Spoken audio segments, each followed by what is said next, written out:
Chapter 9.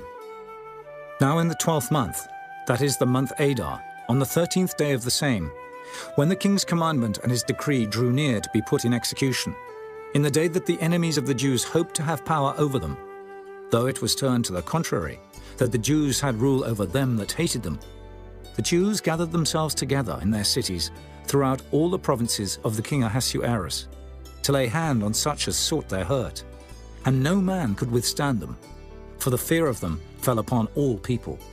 And all the rulers of the provinces, and the lieutenants and the deputies and officers of the king helped the Jews, because the fear of Mordecai fell upon them. For Mordecai was great in the king's house, and his fame went out throughout all the provinces. For this man Mordecai waxed greater and greater. Thus the Jews smote all their enemies with the stroke of the sword, and slaughter and destruction, and did what they would unto those that hated them. And in Shushan the palace, the Jews slew and destroyed 500 men.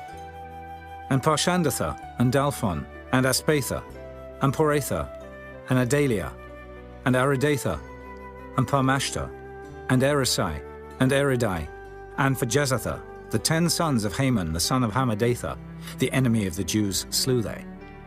But on the spoil laid they not their hand. On that day the number of those that were slain in Shushan the palace was brought before the king. And the king said unto Esther the queen, The Jews have slain and destroyed 500 men in Shushan the palace, and the 10 sons of Haman.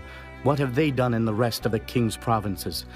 Now what is thy petition, and it shall be granted thee? Or what is thy request further, and it shall be done? Then said Esther, If it please the king, let it be granted to the Jews which are in Shushan, to do tomorrow also according unto this day's decree, and let Haman's 10 sons be hanged upon the gallows.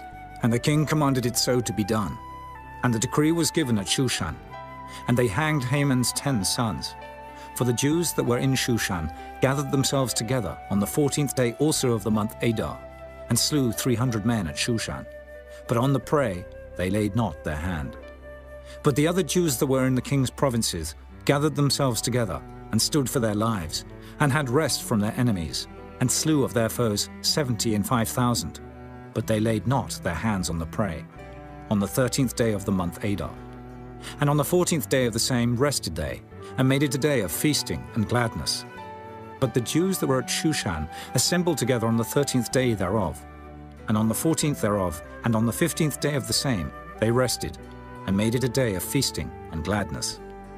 Therefore the Jews of the villages that dwelt in the unwalled towns made the 14th day of the month Adar a day of gladness and feasting and a good day, and of sending portions one to another.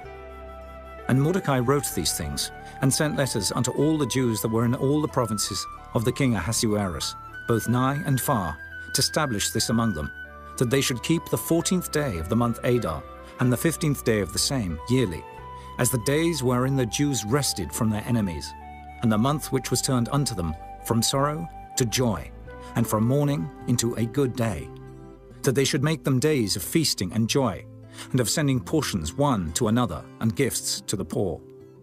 And the Jews undertook to do as they had begun, and as Mordecai had written unto them, because Haman the son of Hammedatha the Agagite, the enemy of all the Jews, had devised against the Jews to destroy them, and had cast pur, that is, the lot, to consume them, and to destroy them. But when Esther came before the king, he commanded by letters that his wicked device, which he had devised against the Jews, should return upon his own head, and that he and his sons should be hanged on the gallows. Wherefore they called these days Purim, after the name of Pur. Therefore for all the words of this letter, and of that which they had seen concerning this matter, and which had come unto them, the Jews ordained and took upon them, and upon their seed, and upon all such as joined themselves unto them, so as it should not fail, that they would keep these 2 days according to their writing, and according to their appointed time every year, and that these days should be remembered and kept throughout every generation, every family, every province, and every city, and that these days of Purim should not fail from among the Jews, nor the memorial of them perish from their seed. Then Esther the queen, the daughter of Abihail, and Mordecai the Jew, wrote with all authority to confirm this second letter of Purim. And he sent the letters unto all the Jews, to the 127 provinces of the kingdom of Ahasuerus, with words of peace and truth, to confirm these days of Purim in their times appointed, according as Mordecai the Jew and Esther the queen had enjoined them, and as they had decreed for themselves and for their seed, the matters of the fastings and their cry. And the decree of Esther confirmed these matters of Purim, and it was written in the book.